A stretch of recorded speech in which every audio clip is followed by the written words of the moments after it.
अस्सलाम वालेकुम नाज़रीन प्रोग्राम लाइफ लाइन साण करे तव्हांजो मेज़बान डॉक्टर वाहिद बशर पमर हाज़िर नाज़रीन तव्हां ख़बर थियण प्रोग्राम में असां तव्हांखे मुख़्तलिफ़ बीमारियुनि जी ॼाण ॾींदा आहियूं मुख़्तलिफ़ महिमान डॉक्टर हिते ईंदा आहिनि जीअं त रमज़ान शरीफ़ जो महीनो हली रहियो आहे अल्लाह ताला जूं वॾियूं रहमतुनि बरकतुनि मुसलमान जेके आहिनि सभु रोज़ो रखी रहिया आहिनि रोज़ो रखणु तमामु सुठी ॻाल्हि आहे असां ते फ़र्ज़ु आहे पर अल्लाह ताला जो हुकुम आहे त जॾहिं तव्हां बीमार हुजो या तव्हां सफ़र में हुजो त तव्हां रोज़ो छॾी सघो था जॾहिं तव्हां ठीकु थी वञो त तव्हां ॿीहर रोज़ो रखो अॼु असां जेका ॻाल्हि ॿोल कंदासीं या असांजो जेको मौज़ू आहे उहो रोज़ो ऐं सिहत जेकॾहिं सिहत आहे त तव्हां रोज़ो बि रखी सघो था छा रोज़ो कहिड़ियुनि सूरतुनि में रखणु घुरिजे या कहिड़ियुनि सूरतुनि में न रखणु घुरिजे जेकॾहिं का बीमारी आहे त कहिड़ी बीमारी में रोज़ो रखणु घुरिजे कहिड़ी में न रखणु घुरिजे ऐं उन में डॉक्टर जी छा हिदायत हुजे उन मुताबिक़ कहिड़ियूं दवाऊं खाइणु घुरिजनि कहिड़ियूं न खाइणु घुरिजनि छो त रमज़ान शरीफ़ में जॾहिं असां रोज़ो रखंदा आहियूं त असां सुबुह जो सहरी में घटि खाईंदा आहियूं पर इफ़्तार में वधीक खाईंदा आहियूं इन करे छा दवाउनि जो जेको असांजो सिलसिलो आहे उहो हेठि मथे करे सघिजे थो या अॼु असांजो जीअं मां मौज़ू ॿुधायो त रोज़ो ऐं सिहत इन सिलसिले में अॼु असां सां गॾु जेको महिमान आहे उहो आहे डॉक्टर अमानुल्लाह अब्बासी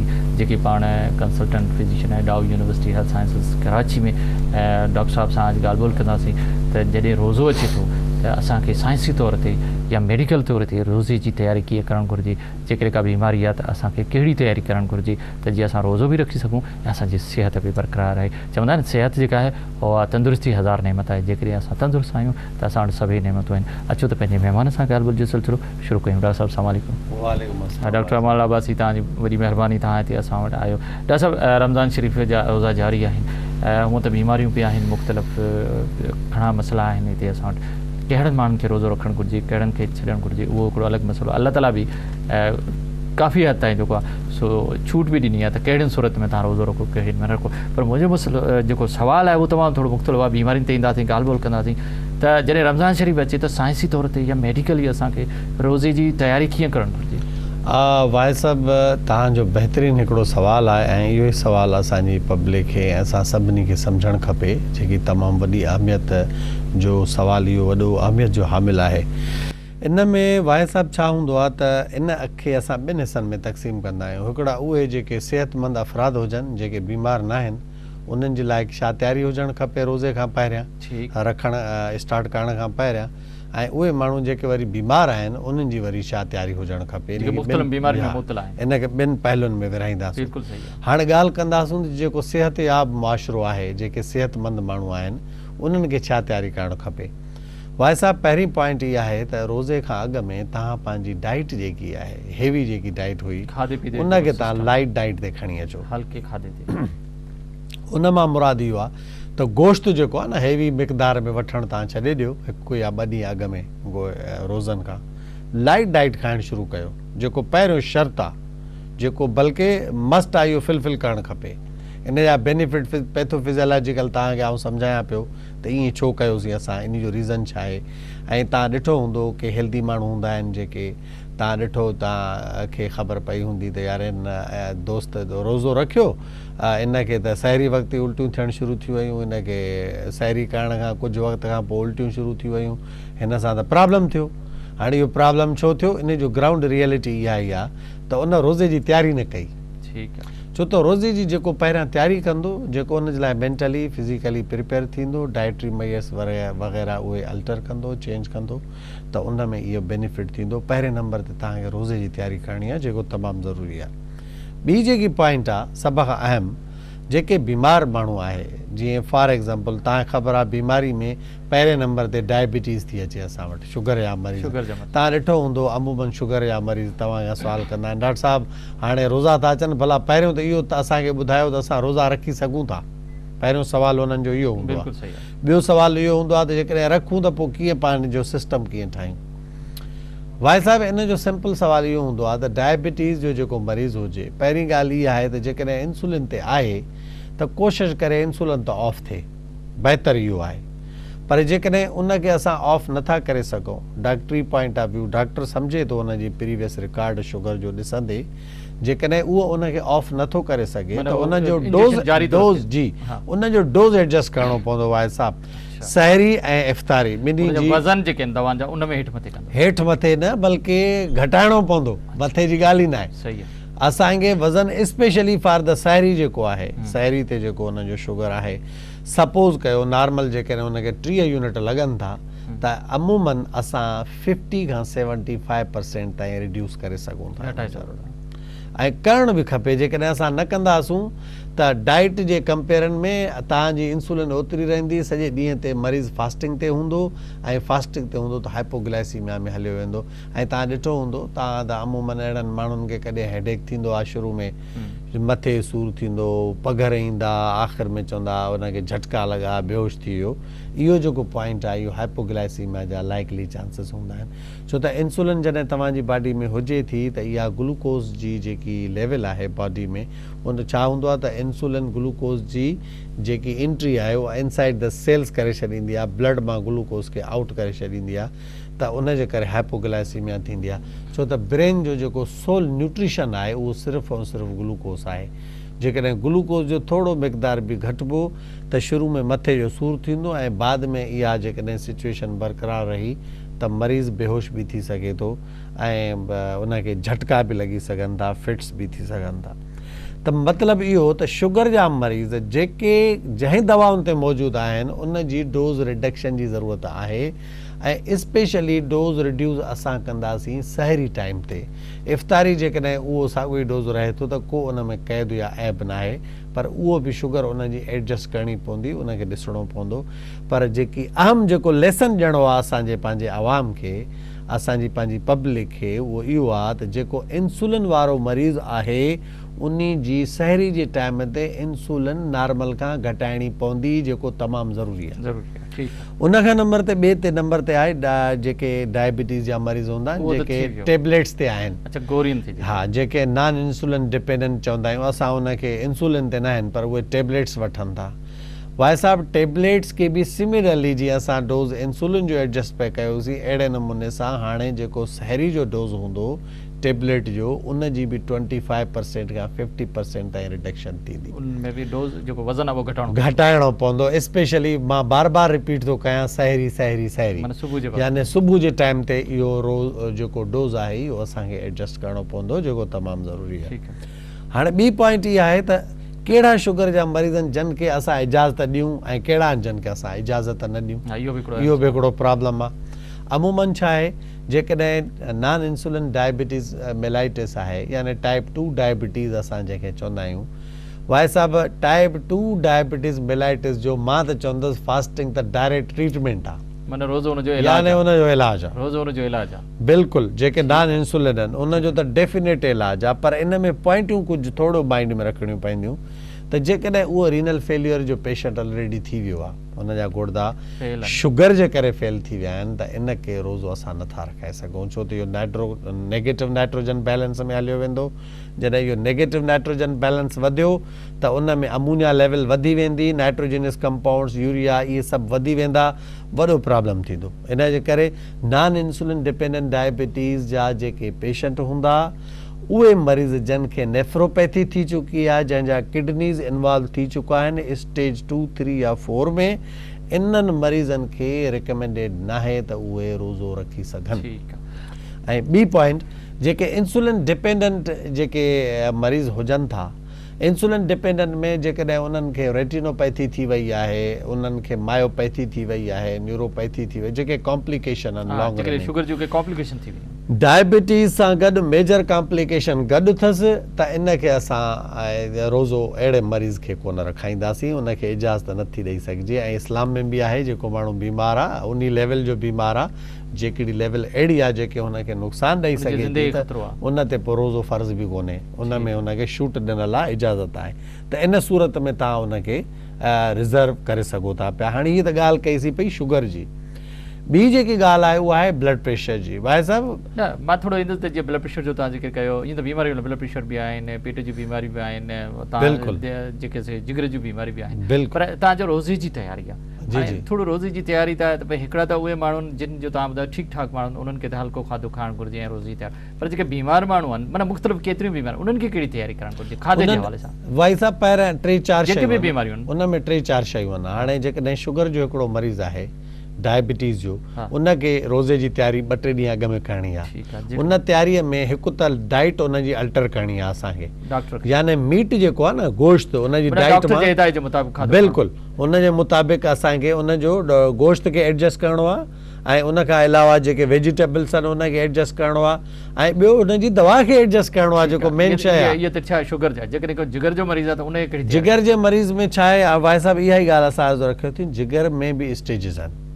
अमूमन छा हूंदो आहे त जिगर में जेकॾहिं क्रानिक लिवर डिज़ीज़ जो मरीज़ आहे, हाणे उन में ग्रेडिंग्स हूंदियूं आहिनि, हाणे ग्रेड 1 में या 2 में या 3 में आहे, उनखे पंहिंजी तयारी ओड़े हिसाब सां करणी पवंदी, छो त जिगर जो पेशेंट पहिरीं ॻाल्हि इहा आहे भाई साहिबु, ऐं इहो वरी हिकिड़ो तफ़सील ते ॻाल्हाईंदुसि, पर उनखे उन हिसाब सां डॉक्टर जे मुताबिक़ तयारी कंदो त रोज़ो रखी सघे थो। बिल्कुलु रखी। अच्छा, जेके तव्हां थोरो ब्लड प्रेशर जी बि ॻाल्हि कई, जेकर को ब्लड प्रेशर जो मरीज़ आहे त उनखे तयारी कहिड़ी करणु घुरिजे, ॻाल्हाईंदासीं बाद में। हा भाई साहिबु, उनजी तयारी इहो आहे त जेको अॻु में बि थोरो घणो साल्ट इस्तेमालु थींदो हो, उन साल्ट में बि अञा रिडक्शन करणी पवंदी, लूण जो खाइण वारी जो बिल्कुलु। ऐं ॿियो जेके दवाउनि जो डोज़ आहे न, उनखे बि एडजस्ट करिणो पवंदो, छो त भाई साहिबु जेको रोज़ो आहे उहो ब्लड प्रेशर जो बि ट्रीटमेंट अथव। रोज़े रखण सां ब्लड प्रेशर 10 खां 15 मिलीमीटर ऑफ मरकरी घटिजी वेंदो आहे, त जेकॾहिं उनजो दवा जो डोज़ साॻियो ई रहियो ऐं 10-15% रिडक्शन बि, त उहो हाइपोटेंशन में हलियो वेंदो। तव्हांखे उहो डोज़ बि एडजस्ट करिणो पवंदो हाइपर टेंशन जे हवाले सां। ऐं थोरा डाइटरी मेज़ जेके ॿुधायो आऊं शुरू में बि, साॻा ई डाइटरी मेज़ उनखे तव्हां एडवाइस कंदव, प्रोटीन्स डाइट खे उनखे एडजस्ट करिणो आहे। ॿियूं जेके डाइट्स आहिनि उन्हनि खे तव्हां थोरो सेट करिणो आहे। हाणे इहो न आहे जो रोज़ो, अॼु के माण्हू छा कंदा आहिनि भाई साहिबु, सुभाणे जो रोज़ो हूंदो आहे, चवंदा अॼु त यार कढ़ाई खाई वठि, सुबुह ॾिसंदासीं। सो हाणे इहे जेके स्टेटमेंट्स आहिनि त अॼु असां कढ़ाई खाई वठूं ऐं हाई डाइट खाई वठूं ऐं सुबुह पोइ ॾिसंदासीं रोज़ो आहे बुख ते हूंदासीं, इहो टोटली ग़लति आहे। असांखे पहिरियों रोज़े खां अॻु जी जेकी तयारी करणी आहे, उन में डाइट खे इमीडिएटली लाइट करे छॾिणो आहे, जेको रूल आहे। पर हाणे जीअं त ठीकु आहे, तव्हां अर्ज़ु कयो अथव, डॉक्टर आहियो, तव्हां सम्झो था मेडिकली असांखे पंहिंजी जिस्म खे फिट बि त रखिणो आहे न। ज़ाहिर आहे जेकॾहिं असां सिहतमंद हूंदासीं, खाध खुराक असांजे जिस्म लाइ तमामु ज़रूरी आहे, पाणी ज़रूरी आहे, खाध खुराक ज़रूरी आहे, हर शइ ज़रूरी आहे। जीअं अॼु तक़रीबन 10 रोज़नि ताईं असां पहुची विया आहियूं, त कुझु तयारी कनि था, कुझु पंहिंजे हिसाब सां कनि था, पर जीअं हाणे कुझु मुंहिंजो सुवाल हिन में अचे थो त अक्सर खाधा कहिड़ा खाजनि, छो त अक्सर जॾहिं माण्हू इफ़्तारी करे थो, अञा ईंदुसि मां अल्सर ते बि ॻाल्हाईंदुसि, अञा काफ़ी बीमारियूं, दिलि जूं बीमारियूं, उन ते बि तव्हां सां डिस्कस कंदासीं। त जॾहिं खाधो खाऊं था असां, शाम जो असां इफ़्तारी कंदा त असांजो पेट भरिजी थो अचे, वज़न थो पेट ते थिए, उहो छो थो थिए? हिकिड़े आम माण्हू खे जेको बीमार न आहे, बीमार लाइ अलॻि पुछंदुसि मां। हा भाई साहिबु, इफ़्तारी, हाणे इहो तव्हांजो सुवालु इन नमूने जो आहे त इफ़्तारी में छा करणु खपे मेडिकल साइंस जे हवाले सां, सहरी में छा खाइणु खपे मेडिकल हवाले सां। छा हूंदो आहे भाई साहिबु, पहिरीं इफ़्तारी जो रूल तव्हां थोरो सम्झी छॾियो त वॾे पैमाने ते तव्हांखे हिकिड़ी मोटी लफ़्ज़नि में ॻाल्हि ॿुधाए छॾियां। छा हूंदो आहे त फास्टिंग में तव्हांजे मैदे जो अॻु में हाइड्रोक्लोरिक एसिड जी लेवल जेकी आहे उहा हाई हूंदी आहे। पहिरीं ॻाल्हि इहा कोशिशि कयो त तव्हां खटियूं शयूं कॾहिं बि इफ़्तार में यूज़ न कयो, घटि कयो, चाहे लीमो हुजे चाहे काई ॿी का खटी शइ हुजे, खटी सोर्स थिंग्स, ॾही इंक्लूडिंग आहे, ॾही खे बि हिन में इंक्लूड कंदुसि। ठीकु आहे, खटियूं शयूं कॾहिं इस्तेमालु न करणियूं, नंबर 1। नंबर 2, मशरूब इस्तेमालु न आहे करिणो। जेके बि हाई शुगर डाइट आहिनि, जंहिंमें हाई लेवल जी शुगर आहे, हिकदमि बल्ज शुगर जो तव्हां ॾियो था पिया फास्टिंग खां पोइ, उहो तव्हांजो हिकदमि छा थींदो, रिएक्शन कंदो आहे, तव्हांजो शुगर ऐं एसिड जे विच में रिएक्शन थींदो आहे, गैस फॉर्मेशन थींदी, तव्हांजो एब्डोमेन अॻु में ई भरिजी वेंदो, there is no need to eat the diet. पोइ तव्हांखे खाधे खाइण जी ज़रूरत बि कोन पवंदी, थोरो एतिरी ज़री बि खाईंदव पेट हेतिरो फुंडियल रहंदो। न मां थोरो इमीडिएटली न मां थोरो पुछां, जॾहिं असां 12 कलाक या 14 कलाक या 15 कलाक फास्टिंग ते आहियूं, बुख ते आहियूं, त असांजे स्टमक में छा छा हूंदो आहे उन महिल? छा रुगो हाइड्रोक्लोरिक एसिड हूंदो, छा छा मौजूदु हूंदो आहे जेॾी महिल असां इफ़्तार था कयूं? भाई साहिबु, उन्हनि जो पाण में इहा ई त पॉइंट आहे जेकी सम्झण जी ॻाल्हि आहे। उहो छा हूंदो आहे त जॾहिं फास्टिंग तव्हांजो स्टमक पहिरियों त ख़ाली हुजे थो, उनजे अंदरि ह्यूज अमाउंट में हाइड्रोक्लोरिक एसिड जी कंसंट्रेशन रहे थी, मौजूदु रहे थी। हाणे छा आहे त जेको हाइड्रोक्लोरिक एसिड आहे, हाणे छा आहे तव्हांजो स्टमक एम्प्टी आहे, इन स्टमक जा जेके बि टिश्यूज़ ऐं सेल्स आहिनि रेडी पोज़ीशन में हूंदा आहिनि, का शइ अचे त असां इमीडिएट एब्ज़ॉर्ब कयूं, उनखे देरि न कयूं। ठीकु आहे, छा हूंदो त तव्हां जेकॾहिं एसिड जो इस्तेमालु करे वरितो, सोर थिंग जंहिंमें ऑलरेडी अॻु में एसिड पियो आहे, मथां तव्हां एसिड था विझो, एसिड जी क्वांटिटी खटी शयूं, बिल्कुलु खटी शइ में सिट्रिक एसिड हूंदो आहे, त उनजे करे छा थींदो, अॻु में हाइड्रोक्लोरिक एसिड, हेॾां ॿियो एसिड, हाणे डबल एसिड, तव्हांजी एसिडिटी हाइपर एसिडिटी थींदी। जेकॾहिं ग्लूकोज़ वठंदा, जेकॾहिं शरबत वठंदा डायरेक्ट, शरबत में तव्हांखे ख़बर आहे ग्लूकोज़ आहे, ग्लूकोज़ में जेके आइटम्स मौजूदु आहिनि उहे हाइड्रोक्लोरिक एसिड विच में रिएक्शन थींदो, गैस फॉर्मेशन। हाणे उहा गैस एतिरी अमाउंट में बणिजी वेंदी जो तव्हांजो स्टमक ई भरिजी वेंदो, बुख ख़तम थी वेंदी, बिल्कुलु ख़तम थी वेंदी तव्हांजो। याने इफ़्तार माण्हू मज़े जे लाइ कंदो आहे, हिकिड़ो मज़ो ईंदो आहे शाम जे टाइम ते, पर इहो जेकॾहिं प्रोसेस तव्हां कयो उहो मज़ो बजाए उहो वबाल तव्हांजे लाइ साम्हूं अची वेंदो, पेट एॾो फुल थी वेंदो, ईअं लॻंदो त पेट में का वॾो तव्हां बॉक्स खणी करे विझी छॾियो आहे। डॉक्टर साहब तव्हां ॻाल्हियुनि जो सिलसिलो जारी आहे, मुंहिंजे नाज़रीन बिल्कुलु सम्झो हूंदो त जॾहिं तव्हां इफ़्तारी कयो त बिल्कुलु ॾाढे सुठे तरीक़े सां कयो, साइंसी तरीक़े सां कयो, मज़हबी तरीक़े सां कयो, फ़ौरन जेको शरबत या पाणी न पीअजे या लीमे वारियूं खटियूं शयूं पीअण सां पेट जे अंदरि जेके ॿिया ख़ाली पेट में जेके केमिकल्स उहे जॾहिं मिलनि था त पेट ते वज़न थो थिए या मुख़्तलिफ़ बीमारियूं थियनि थियूं। ऐं बिल्कुलु डॉक्टर साहब जे जेकॾहिं इन्हनि ॻाल्हियुनि ते असांखे अमल कंदासीं त असां बहितर ऐं सुठो सिहत बि हूंदी, सुठो रोज़ो बि गुज़ारींदा। डॉक्टर साहब तव्हां सां ॻाल्हियुनि जो सिलसिलो जारी, पर वक़्तु थियो हिकिड़े नंढड़े वक़्फ़े जो। नाज़रीन वठूं था हिकिड़ो नंढड़ो वक़्फ़ो।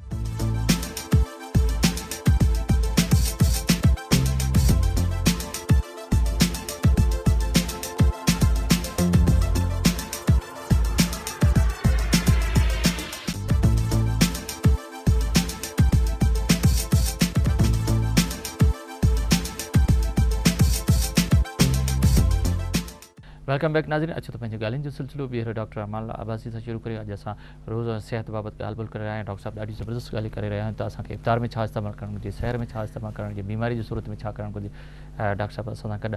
जी डॉक्टर साहब, तव्हां वक़्फ़े सां पहिरीं ॻाल्हि पई कई त मतिलबु फ़ौरन पाणी ग्लूकोस वारो या मिठो न पीअण या फ़ौरन खटी शइ न करणु, त पोइ रोज़ो जेकॾहिं असां इफ़्तार कयूं त कहिड़ियुनि शयुनि सां कयूं जीअं असां बहितर थिए? बहितरीनु पहिरीं ॻाल्हि इहा आहे डॉक्टर वाहिद साहब त पहिरियों त तव्हां सादो पाणी पाण वटि रखो, सिंपल वाटर, ठीकु आहे, जेको अहम पॉइंट आहे। ॿिए नंबर ते ख़ारक जेकी आहे, हिकिड़ो नॉन डायबिटीज जी ॻाल्हि कंदासीं, इवन जेकॾहिं डायबिटिक्स बि आहे न, अधु ख़ारक खाइण सां हुननि ते कोई एॾो असरु कोन पवंदो, इहो तव्हांखे सम्झाए छॾियो। 14-15 कलाक में ग्लूकोज लेवल कोई प्रॉब्लम न, कोई प्रॉब्लम न आहे। अधु ख़ारक खां, हा, हिकिड़ी अधु ख़ारक सां कोई इशू कोन्हे, उहो बि इस्तेमालु करे सघे थो। पोइ छा हूंदो आहे ख़ारक में, छा आहे त स्लो एब्ज़ॉर्बिंग शुगर हूंदी आहे, आराम आराम सां रिलीज़ थींदी आहे। ऐं आइडियल जेको आहे न फ्रूट आहे तव्हांजी इफ़्तार करण जो, इस्लाम खां वठी शुरू खां वठी इनकरेजमेंट, इस्लाम जंहिं शइ जे लाइ चए थो उन में त हिकमत आहे। इन करे असां चवंदा आहियूं डेट्स जेके खजूर आहे उहो आइडियल तरीक़ो आहे। तव्हां शुरूआत कयो। ॿिए नंबर तव्हां सलाद जेको आहे उनजो ह्यूज क्वांटिटी में तव्हां सलाद ठाहे रखो। हल्का फुल्का जेके हाई जेके अमूमन के माण्हू यूज़ कंदा आहिनि, पकोड़ा इस्तेमालु कंदा आहिनि या समोसा इस्तेमालु कंदा आहिनि, हाईली गिह वारा समोसा न, लाइट हिकिड़ो नंढे टाइप जा 2 या 3 तव्हांजे लाइ सफिशिएंट आहिनि। ऐं हिन में हिकिड़ो तव्हांखे बेस्ट ॻाल्हि ॿुधायां, फ्रूट बि मुख़्तलिफ़ इस्तेमालु थींदा आहिनि। फ्रूट चाट जेकी ठहे थी उहा बेस्ट आहे। Direct fruit is more superior as compare to fruit. Direct fruit बि इस्तेमालु कंदा आहिनि माण्हू। डायरेक्ट फ्रूट बेस्ट हूंदो आहे। हुन में जेको मसालो आहे न, मसाले में वरी साॻी सिट्रिक एसिड आहे, त इहो प्रॉब्लम आहे। तव्हां सिंपल फ्रूट कटे खाओ, उहो सभ खां बेस्ट हूंदो आहे। ऐं इन खां अलावा जेकी बेस्ट शइ आहे, तव्हां ॾिठो हूंदो माण्हू के चणनि जी चणा इस्तेमालु कंदा आहिनि, दही बड़े ऐं इहे जेके इस्तेमालु कंदा आहिनि, इहे लाइट डाइट में शामिल आहिनि, दे कैन बी यूज़ड, इहे इस्तेमालु थी सघनि था बहितरीनु तरीक़े सां। ऐं जेकॾहिं मानी बि अवेलेबल आहे, के माण्हू हूंदा आहिनि ॻोठनि में। डॉक्टर साहब हिकिड़ो ॾाढो ज़बरदस्त ॻाल्हि आहे, शहरनि में मां तव्हां खां हिन मां फ़ाइदो वठंदुमि। मेडिकली कहिड़ी ॻाल्हि चए, अॻे असां ॻोठनि में छा हूंदो त हिकिड़ी खजूर ते रोज़ो खोलियो, मथां अधु गिलास सादे पाणी जो पीतो, 5-10 मिंट या नमाज़ पढ़ी, वरी मानी जेका बि तयारु आहे घर में उहा खाईंदा आहिनि। पर हिते शहरनि में ईअं न आहे। हिते चाहे त तव्हां फ्रूट चाट बि आहे, चणा चाट बि आहे, दही बड़ा बि आहिनि, समोसा बि आहिनि, पकोड़ा बि आहिनि, फ्रूट बि आहे, शरबत बि आहिनि। असां उन्हनि सां बिल्कुलु पेट भरियूं था, पोइ वञी नमाज़ था पढ़ूं, मानी ॾाढी देरि था। त हीउ तरीक़ो बहितर आहे या जेको हू तरीक़ो पुराणो हो उहो तरीक़ो बहितर आहे? हू तरीक़ो बहितर आहे जेको पुराणो तव्हां खजूर ऐं खाई करे तव्हां पाणी पी करे नमाज़ जे लाइ हलिया वियो, तव्हां वापसि आयो, बहितरीनु तव्हांखे बेस्ट तरीक़े सां बुख लॻंदी। पर यादि रखो, जॾहिं बि तव्हां खाधो पूरो कयो, तव्हांखे मशरूब पीअणो आहे, शरबत पीअणो आहे, त 2 घंटा इंतज़ारु कयो, पोइ तव्हांखे मानी खां पोइ जी ॻाल्हि था कयूं। त माना तव्हां सम्झो था जेकॾहिं सिर्फ़ु रोज़ो खोले पोइ 5-10 मिंट रखी मानी खाइजे त उहो बहितर तरीक़ो आहे। उहो बहितर तरीक़ो आहे। पाणी सादो इस्तेमालु करणो आहे। वाहिद साहब, पाण वरी बि रिपीट था कयूं, जेके इहे मशरूब जेके ठहंदा आहिनि न, असां इन खां रोकियूं कई खे कोन था, उहे इस्तेमालु थी सघनि था। पर उहो बेस्ट जेको आइडियल जेको टाइमिंग आहे मेडिकल साइंसिस जे हवाले सां, त इमीडिएटली न आहे करिणो, थोरो देरि सां। ऐं हिकिड़ी ॿी पॉइंट हिन में मां तव्हां सां शेयर कंदो हलां, वरी विसरी न वञे ॻाल्हि, त इन पॉइंट में हिकिड़ी इहा आहे त चांहि जो जेको इस्तेमालु आहे, तव्हां ॾिठो हूंदो की माण्हू फौरी इफ़्तारी करे पोइ वरी फौरन चांहि पीअंदा आहिनि। भाई साहब टोटली नॉट रिकमेंडेड, चाहे सहरी में चाहे इफ़्तारी में। तव्हांखे चांहि पीअणी आहे त पोइ 2 घंटा पोइ चांहि पीअणी आहे, 1 घंटो पोइ या 1.5 घंटो पोइ। छो हाणे ईअं छो? What is the problem with the medical science? छा आहे त चांहि आयरन एब्जॉर्प्शन खे ख़तमु करे छॾींदी आहे। तव्हां जीअं चांहि पीती, तव्हांजो आयरन एब्जॉर्ब कोन थींदो, आयरन डिफिशिएंसी एनीमिया थी वेंदी, 10-15 ॾींहंनि में तव्हां एनेमिक थियणु शुरू थी वेंदो, कमज़ोरी शुरू थी वेंदी। त इन जे करे चांहि जो जेको इस्तेमालु आहे, टी जो जेको इस्तेमालु आहे, उहो घटाइण न, बल्कि तव्हां खां असां झलियूं कोन था, रोकियूं नथा, पर ड्यूरेशन इम्पोर्टेंट आहे। हाणे तव्हां हींअर इफ़्तार कई आहे, 10 मिंटनि तां चांहि पीती, इहो ग़लति आहे। तव्हां इफ़्तारी करे छॾी, 1.5 घंटे, 2 घंटा 2 घंटनि खां पोइ तव्हां चांहि पीओ, रिकमेंडेड आहे, को मसइलो न आहे। अच्छा, ऐं हिते जेको असां जेको इफ़्तारी कयूं था, जेका समोसा बि आहिनि, पकोड़ा बि आहिनि, त इन्हनि जो हिकिड़ो वॾी वाफ़र, एॾो पेट भरिजी थो वञे, मानी खाइण लाइ वरी असांखे 1 या 1.5 कलाक खां पोइ थो वञी खाजे। अच्छा, पोइ वञी देरि सां जेका मानी खाइण, इन जो मेडिकली कहिड़ो फ़र्क़ु आहे? भाई साहब, पहिरीं इन में 3-4 शयूं जेके डिस्कशन जोगियूं आहिनि। जेको बेस्ट आइडियल तरीक़ो आहे उहो इहो आहे त जीअं तव्हां हल्की फुल्की शइ खाई करे तव्हां निमाज़ पढ़ी पोइ जेको अची तव्हां खाधो खाओ था, इहो सुपीरियर आहे 1000 टाइम्स एज़ कम्पेयर टू त तव्हां अॻ में पेट भरे पोइ बाद में बि तव्हां जेको आहे सो खाधो इस्तेमालु कयो या खाओ। हाणे इन में प्रॉब्लम इहो थो थिए त जॾहिं तव्हां हिकिड़ो खाधो जंहिंमें तव्हां लाइट डाइट यूज़ करे चुको, पंहिंजी बॉडी तव्हांजी एब्ज़ॉर्प्शन सिस्टम, डाइजेशन सॼो कुझु स्टार्ट थी चुको, अब उन खां पोइ वरी कुझु टाइम रखी करे तव्हां उनखे हेवी मील ॾियो था, हाई डाइट तव्हां पोइ वञी इस्तेमालु कयो था। हाणे छा हूंदो, तव्हांजी एनर्जी 2 हिसनि में तक़सीम थिए थी। हिकिड़ो त उहो लाइट डाइट वारो मसइले में हल लॻी थींदो, मथां आहे हैवी डाइट। ॿियो फ्यूचर जी जेकी ड्यूरेशन आहे सहरी वारी, उन खे तव्हां क़रीब थी वेंदव। हाणे नतीजो इहो निकिरंदो त सहरी ते पहिरियों त उनखे का सुठे टाइप जी बुख कोन लॻंदी त उहो सही को खाधो इस्तेमालु करे सघे, ऐं ॿिए नंबर ते तव्हांजी body through out night loaded रहंदी। यानी तव्हां जेको ॾींहं में तव्हांखे कुदरती हिकिड़ो नेचुरल रेस्ट मिलियो, तव्हां राति जो वरी बॉडी खे बिज़ी करे छॾियो, वरी उनखे तव्हां हाई लेवल जो लोड रखी छॾियो। छो त तव्हांजे बॉडी में कॾहिं बि खाधो जीअं अंदरि वञे थो त उनजी तव्हांजी बॉडी जी मेटाबॉलिक सिस्टम एनहांस थिए थो ऐं उन में एनर्जी लॻे थी। हर बॉडी जी जेकी पार्ट आहिनि उन जे तरफ़ फोकस था थी वञनि। भाई साहब, रोज़े रखण जी वॾी हिकमत आहे कुदरती तौर ते। तव्हांखे थोरो ई हल्को ब्रीफली आउं थोरो सम्झाए छॾियां त जीअं माण्हू रोज़ो रखे थो न, त तव्हांजी बॉडी जेकी एब्ज़ॉर्प्शन, डाइजेशन, ट्रांसपोर्टेशन में जेकी एनर्जी ख़र्च करे थी, ऐं तव्हांखे ॿियो अर्ज़ु कयां त असांजी बॉडी में इन सॼे सिस्टम खे हलाइण जे लाइ 60% एनर्जी रिज़र्व त रुॻो इन ते लॻंदा आहिनि। बाक़ी 40% आहे जंहिंमें तव्हांजी वॉकिंग, रनिंग, जेको कुझु रूटीन आहे उहो 40% ते थी हले। हाणे जॾहिं तव्हां 60% एनर्जी रिज़र्व बचायो था, उहा 60% डाइवर्ट थी थिए तव्हांजी रिपेयरिंग में। तव्हांजी बॉडी, तव्हां ॾिठो हूंदो हफ़्ते में किथे सफ़ाई थींदी आहे, चवंदा आहियूं बाबा रिपेयरिंग हले थी, सफ़ाई सुथराई हले थी। बॉडी जी सफ़ाई सुथराई रोज़ो आहे। इन में छा हूंदो आहे त तव्हांजा जेके बि रिज़र्वर्स आहिनि, जेके बि बॉडी में डैमेजिस आहिनि नंढा नंढा, उहे सॼा हील अप थियनि था। इम्यून सिस्टम जेको कमज़ोर थिए थो उहो बिल्डअप थी थो वञे, इम्यून सिस्टम स्ट्रांग थिए थो। अखि जे पोयां रेटिना जेको आहे, रेटिनल सिस्टम आहे बॉडी जो, उहो स्ट्रांग थी वञे, तव्हांजी विजन इम्प्रूव कंदी। तव्हांजो हार्ट जा जेके मसल्स आहिनि उहे तव्हांजा बिल्डअप थियनि था, उहे स्ट्रांग थियनि था। तव्हांजो जेके नसूं आहिनि, शरियानियूं आहिनि, उन्हनि जे अंदरि जेको सिस्टम आहे उहो तव्हांजो एनहांस थिए थो। गुर्दा आहिनि जेके तव्हांजा, गुर्दनि जो जेको फंक्शन आहे उहो एनहांस थिए थो। तव्हांजो लिवर, तव्हांखे ख़बर हूंदो भाई साहब त तव्हांजो liver is the metabolic organ. जेकी शइ आहे सभु लिवर में, उते वञी सॼो लिवर। हाणे लिवर खे बि रेस्ट मिली। हाणे लिवर छा कंदो, जेकी बि ज़रियात आहिनि तव्हांजी बॉडी जा थोरा सॼा कढ, उन में बिज़ी थी वेंदो, तव्हांखे वॉश आउट करे ॾींदो, तव्हांखे प्योर बणाए छॾींदो, लिवर बि साफ़ थी वेंदो। एग्ज़ैक्टली। त हाणे छा हूंदो आहे भाई साहब, त हाणे इहो प्रोसेस सुबुह जो हले थो, शाम जो तव्हां पंहिंजे खाधे खे 3-4 हिसनि में तक़सीम करे छॾियो। बॉडी ते लोड जेकी रेस्ट मिली, साॻियो तव्हां राति में डबल हुनखे लोड ॾेई छॾियो।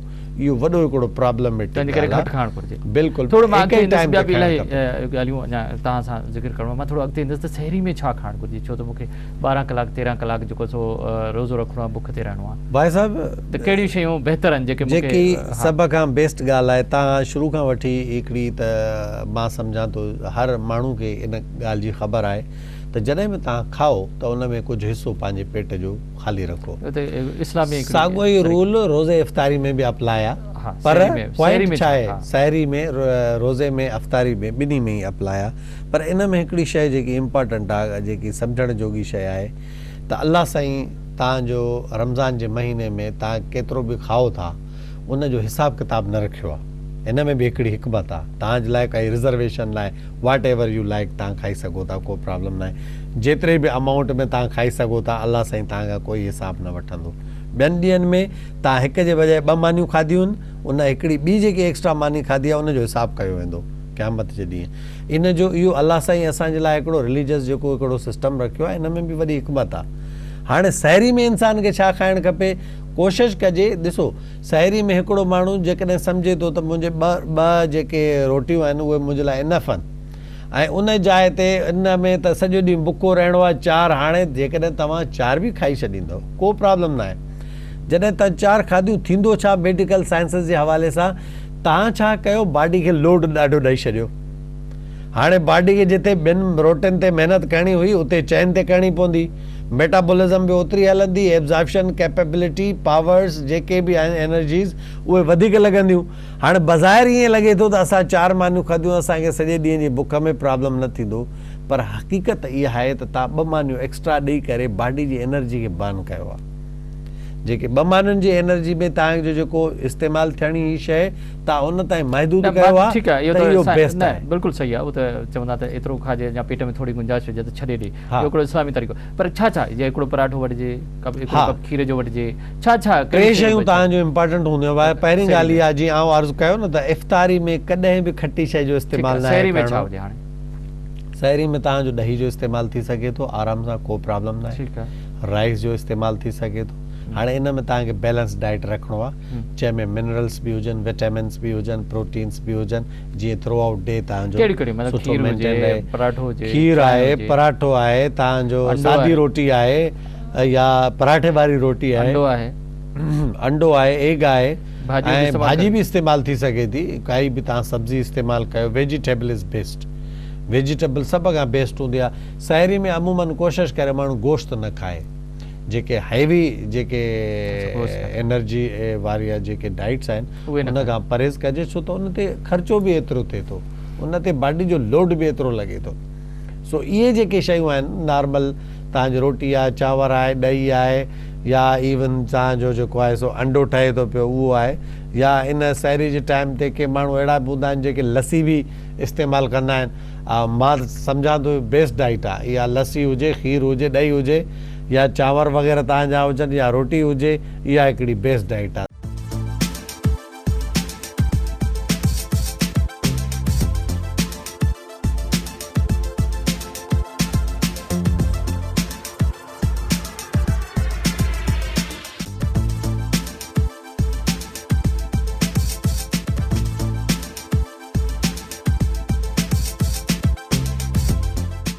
अच्छा डॉक्टर साहब थोरो इन पासे ईंदासीं। हाणे इहो त थियो त खाधनि में कहिड़ो एहतियात कजे या असांखे सिहत पंहिंजी कीअं प्रकार, पर जेके माण्हू मरीज़ आहिनि मुख़्तलिफ़ बीमारी जो तव्हां ज़िक्र कयो, शुगर जो या तव्हां ब्लड प्रेशर जो ज़िक्र कयो, जिगर जी बीमारियुनि जो ज़िक्र कयो, या मतिलबु पेट जूं बीमारियूं, अल्सर आहे, मुख़्तलिफ़ ॿियूं बि बीमारियूं आहिनि, त इहे जेके बि दोस्त आहिनि उन्हनि में हिकिड़ा त सीवियर जेके आहिनि तमामु सीरियस बीमार आहिनि उन्हनि खे त खणी छॾियो, बाक़ी जेके ठीकु आहिनि, कुझु बहितर आहिनि, माइल्ड या मॉडरेट में, उहे चवंदा असां रोज़ो रखणु चाहियूं था, त उन्हनि खे तव्हां छा एडवाइस कंदो त उहे पंहिंजी रोज़े जी कीअं तयारी कनि? जेको अल्सर जो मरीज़ हूंदो न वाहिद साहब, हा, उन खे रोज़ो रखण खां झल न आहे, बल्कि उल्टो अल्सर में तव्हां यकीन कयो रोज़े मां फ़ाइदो थींदो आहे। पर उहे चवंदा आहिनि त अल्सर में जेकॾहिं पेट ख़ाली आहे त वधे थी, न उन में 2 पॉइंट आहिनि, उहो तव्हांखे आउं सम्झायां थो। अल्सर जो हीलिंग प्रोसेस फास्टिंग सां वधंदो। जेके गैस्ट्रिक अल्सर हूंदा आहिनि उहे एम्प्टी स्टमक ते वधंदा आहिनि, छो त तव्हां ॿुधायो मूं जीअं ईअं छो पेट खाली हूंदो, पेट खाली हूंदो त हाइड्रोक्लोरिक एसिड वधंदो न, एसिड जॾहिं अल्सर ते लॻंदो त उतां जेके प्रॉब्लम थींदा उहे सूरज जी सूरत में हूंदा। त इहो असांखे त शइ ज़हन में रखणी आहे। पर जेके गैस्ट्रिक अल्सर टाइप जा मरीज़ आहिनि उन्हनि खे रोज़ो रखणु थोरो सो प्रॉब्लमेटिक आहे, उन में तव्हांखे वॾी ऑब्ज़र्वेशन सां रखिणो पवंदो। पर जेके ड्यूडनल अल्सर जा पेशेंट उहे आराम सां रोज़ो रखी सघनि था, उन्हनि जो को प्रॉब्लम न आहे, बल्कि उल्टो रोज़े मां बहितरीनु फ़ाइदो थींदो। इहो त थियो अल्सर्स जा जेके पेशेंट आहिनि।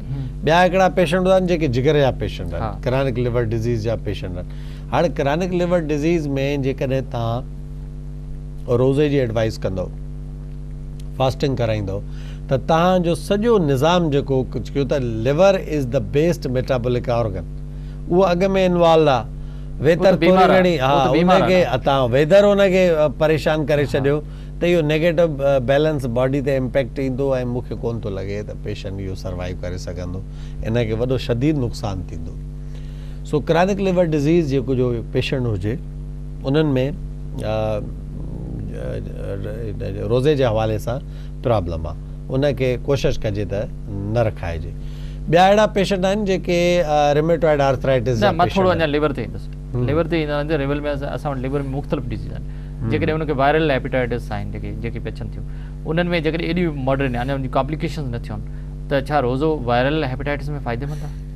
बहितरीनु वाहिद साहब, तव्हांखे ॿियो मां अर्ज़ु कयां, हिकिड़ी बहितरीनु तव्हां सवाल कयो आहे, बल्कि ख़ुशी थिए थी हिन सवाल पुछण ते, त जंहिं माण्हू खे सिरोसिस डेवलप न थियो आहे, जलंधर असां जंहिंखे सिंधीअ में चवंदा आहियूं, पाणी पेट में न आयो आहे, उन खां अॻु में इनिशियल स्टेज में को वायरस पकड़े विधोसीं, जंहिंखे असां इंजेक्शन्स बि लॻाईंदा आहियूं, तव्हां ॾिठो हूंदो इंटरफिरांस इंजेक्शन्स लॻंदा आहिनि, हेपेटाइटिस ए बी सी ये सॼो ग्रुप। एग्ज़ैक्टली, स्पेशली बी ऐं सी जी ॻाल्हि कंदासीं। ए ऐं ई जो वरी ॿी पॉइंट आहे, उहो डेल्टा वायरस जी बि वरी ॿी पॉइंट आहे। मतिलबु जेको बेस्ट जेकी शइ आहे, जेको सम्झण जी ॻाल्हि आहे, त फास्टिंग सां इंसान जी बॉडीअ में रोज़े सां इंसान जे अंदरि जेके नेचुरल इंटरफियरेंस आहिनि बॉडीअ जा, अच्छा इंसान जे जिस्म जे अंदरि बि इंटरफियरेंस आहिनि न, कुदरत जे तरफ़ां बि असां वटि आहिनि बिल्कुलु। ऐं वॾी हिकिड़ी हिकमत वारी ॻाल्हि तव्हांखे ॿुधायां पियो त जॾहिं तव्हां फास्टिंग ते हुजो था त अल्लाह पाक जे हुकुम सां असांजे बॉडी जे अंदरि इहे नेचुरल इंटरफियरेंस जी लेवल वधी थी वञे। ठीकु आहे, जेकॾहिं नॉर्मल उहे 10 ते आहिनि त फास्टिंग में उहे 60-70% ताईं अची था वञनि। इन अदर सेंस जेकॾहिं वाहे साहिब हिकिड़ो ॿी मां पॉइंट तव्हांखे हाईलाइट करायां, उहे वीचारा ग़रीब मिस्किन जेके पंहिंजी दवाई जो ख़र्चो अफोर्ड नथा करे सघनि, हेपेटाइटिस बी या सी जा पेशेंट आहिनि, तव्हां यकीन कयो वाहे साहिब, जेकॾहिं उनखे तव्हां रोज़ा रखायो त नेचुरल इंटरफियरेंस वधण सां उनजो बी ऐं सी टोटली वॉश आउट बि थी सघे थो, बीमारी खां बची सघनि, बिल्कुलु बची सघे थो।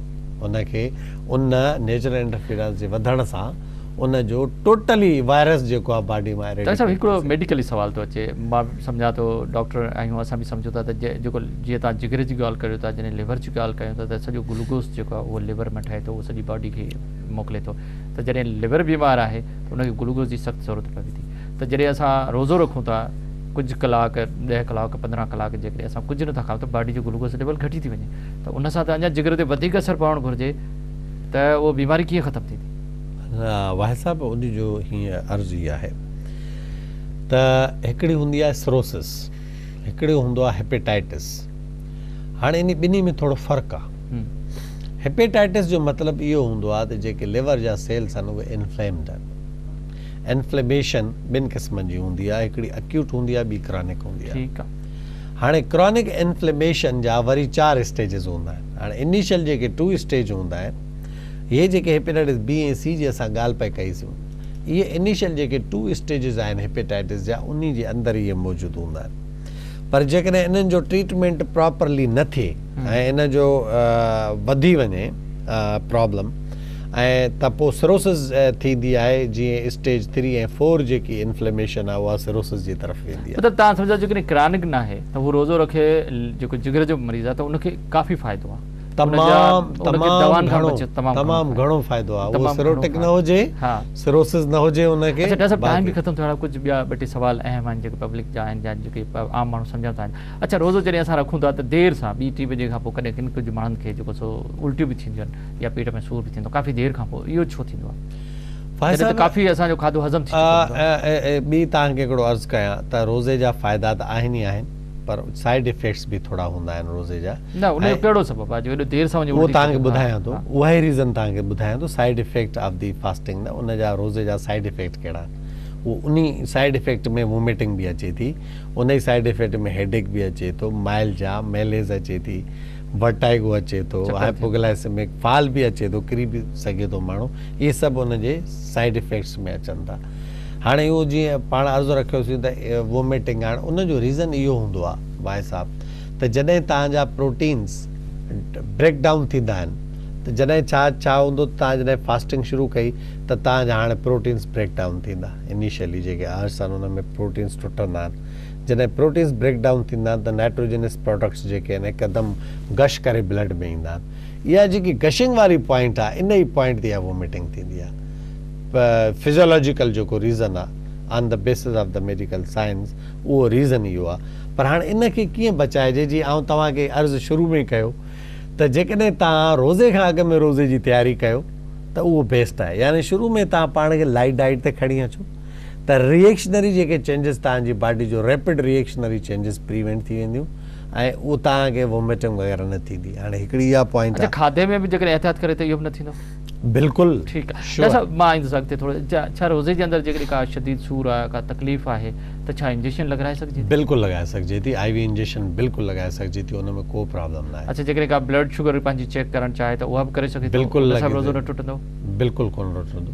अच्छा, उन सां बि न टुटंदो। पर जेकॾहिं का सीवियर कंडीशन आहे त छा रोज़ो खोले सघे थो? जेकॾहिं उनजी ज़िंदगी भाई साहब ज़िंदगी बचाइणु फ़र्ज़ु आहे, उहो त तव्हांखे बि ख़बर आहे। जंहिं माण्हू खे ज़िंदगी जो ख़तरो लाहक हुजे त उनखे रोज़ो तोड़ण में को ऐब न आहे। छो त रोज़ो बाद में बिल्कुलु उहो रोज़ो तोड़े सघे थो। ऐं बल्कि ईअं बि आहे त जेकॾहिं कंहिं माण्हू जो एतिरी ब्लीडिंग थी आहे जो हुनजी लाइफ खे डेंजर आहे त उहो ब्लड ट्रांसफ्यूज़ बि करे सघे थो रोज़े में। अच्छा, रोज़े जे अंदरि जेकॾहिं का अहिड़ी कंडीशन अचे त छा ड्रिप वग़ैरह बि लॻाए सघिजे उन सां? बिल्कुलु ड्रिप लॻाए सघिजे थी। IV जेको आहे उहो डिपेंड करे थो त मरीज़ केतिरो या प्रॉब्लम में आहे। हिकिड़ो मरीज़ आहे उहो हाइपोग्लाइसीमिया में वञे थो, हाइपोग्लाइसेमिक ब्रेन डैमेज जो हुनखे ख़तरो आहे, त उनखे असां ग्लूकोज ड्रिप ॾेई सघूं। रोज़ो हुनजो बरक़रार आहे? बिल्कुलु बरक़रार रहंदो। मतिलबु अहिड़ी का अहिड़ी पाबंदी कोन्हे जेकॾहिं किथे बि को बहितरीन तव्हांखे अर्ज़ु कयां, इस्लाम जेको आहे अल्लाह पाक नेचुरल जेको आहे न, आसानी उन हिसाब सां ई सेट कई आहे तव्हांजी गाइडेंस। त रोज़े में कोई असांखे जो आहे हार्ड ऐं जेको फास्ट रूल न ॾिना आहिनि अलाह साईं, तमामु आसान तरीक़ा ॾिना आहिनि ऐं बिल्कुलु ईज़ी तरीक़ा ॾिना आहिनि जंहिंजे बेस ते असांजो आराम सां लाइफ स्पान गुज़री सघे थो। डॉक्टर साहब, टाइम बि ख़तमु थियण वारो आहे, ॻाल्हियूं त या अञा घणो कुझु डिस्कस थी सघे थो, छो त बीमारियूं बि आहिनि। अच्छा, ब्लड प्रेशर में बि जेकॾहिं रोज़ो रखिजे त ब्लड प्रेशर बि डाउन बिल्कुलु घटे थो, 10 खां 15 मिलीमीटर ऑफ मर्करी। अच्छा, जेकॾहिं दिलि जा मरीज़ रोज़ो रखनि त उन्हनि खे को फ़ाइदो आहे? बहितरीनु फ़ाइदो आहे भाई साहब। उन खे कहिड़े नमूने फ़ाइदो आहे इहो बि तव्हांखे सम्झायां थो। दिलि जो मरीज़ खे फ़ाइदा जेके थींदा, छा हूंदो आहे त जॾहिं तव्हांजो फास्टिंग आहे त उन में तव्हांजा जेके फैट्स आहिनि न, यानी चर्बी, उहा यूटिलाइज़ थींदी आहे, कीटोलाइसिस थींदी आहे बॉडीअ में। त चर्बी जॾहिं कीटोलाइसिस थींदी त चर्बी जा दिग जिथे बि जमा हूंदा, जीअं आर्टरी कोरोनरी आर्टरी आहे उन में अंदरि बि जमा हूंदा आहिनि, हाणे उहे वॉश थींदा वेंदा, यानी ल्यूमेन खुलंदी, ब्लड फ्लो वधंदो, यानी बहितरीन फ़ाइदो आहे, बीमारियुनि खां बची सघो। बिल्कुलु बची सघो। तव्हां ॻाल्हि कई गुर्दनि जी, मां टाइम ख़तमु आहे हिकिड़े लफ़्ज़ त गुर्दनि में जेकॾहिं का प्रॉब्लम आहे त छा उहे बि ठीकु थी सघनि था रोज़ सां? बहितरीन। जेके आम जेके गुर्दनि जूं बीमारियूं आहिनि उहे छा हूंदो आहे त जॾहिं तव्हां वाटर खे रिस्ट्रिक्ट कयो था, पाणी त पियो ई कोन था, त जेको फ्लो आहे गुर्दनि जे तरफ़ उहो कंसंट्रेटेड थो थी वञे, यानी डाइल्यूट फ्लो नथो थिए। उन में हाई लेवल जा जेके बि तव्हांजा ब्लड जा कंपाउंड्स आहिनि उहे उते पहुचनि था ऐं जेको गुर्दे खे ॿियो को कमु को करिणो, फिल्ट्रेशन जो ख़ासि कोन थो करिणो पवे। हाणे उन जे अंदरि नेफ्रॉन्स जेके मौजूदु आहिनि, जेके फिल्ट्रेशन जो कमु कंदा आहिनि, उहे एक्टिव थी था वञनि ऐं उनखे सजो रिप्लेस था करे वञनि। डॉक्टर साहब, मैसेज छा हूंदो तव्हांजो अमन लाबासी, पैगाम छा हूंदो? भाई साहब, मां पंहिंजे रोज़ो बि रखिणो आहे, सिहत खे बरक़रार बहितरीन, मां पंहिंजे नाज़रीन खे अर्ज़ु इहो रखंदुसि जेके बीमार माण्हू आहिनि उन्हनि खे डॉक्टर सां ज़रूरु रुजू करणु खपे, पंहिंजे रोज़े खां अॻु बि ऐं रोज़े दौरान। ऐं जेके माण्हू बीमार न आहिनि उहे पंहिंजे खाधे में स्पेशली वॾो एहतियात कनि, ख़ासि तौर ते सहरी जे टाइम ते ऐं इफ़्तारी जे टाइम ते ही मशरूबात हिकदमि पीअणु बिल्कुलु बि सही न आहे। हिकदमि चांहि जेको आहे सो इफ़्तारी ख़तमु करण खां 10-15 मिंट जे अंदरि उनखे पीअणु उहो बि सही न आहे।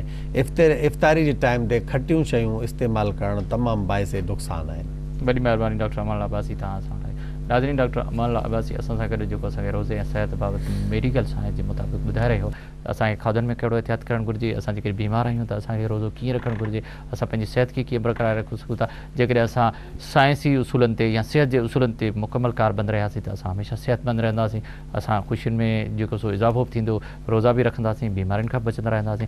कुझु डॉक्टर साहिब इहे ॻाल्हियूं बि कयूं त जेकॾहिं रोज़ो रखिजे त काफ़ी जिगर जूं या दिलि जूं या ॿियूं जेके बीमारियूं उन्हनि में बि फ़ाइदो थी सघे थो। पर जेकॾहिं तव्हां बीमार आहियो त डॉक्टर जी हिदायत जे मुताबिक़ रोज़ो रखो ऐं रोज़े जे दौरान या रोज़े खां पोइ डॉक्टर सां ज़रूरु मशवरो कयो, उन जे मुताबिक़ दवाऊं इस्तेमालु कयो ऐं डॉक्टर साहिब जी इन्हनि ॻाल्हियुनि ते असां अमल कयो त असां रोज़ो बि रखंदासीं, असांजी सिहत बि बरक़रार रहंदी ऐं असां ख़ुशियुनि में बि इज़ाफ़ो थींदो। जेकॾहिं इन्हनि शयुनि ते असां अमल कयो त असां बहितरीन सुठी ज़िंदगी गुज़ारे सघूं था। इन ते प्रोग्राम लाइफ लाइन जो वक़्तु पूरो थियो। पंहिंजे मेज़बान डॉक्टर वाहिद बशपावर खे इजाज़त ॾींदा। अल्लाह हाफ़िज़।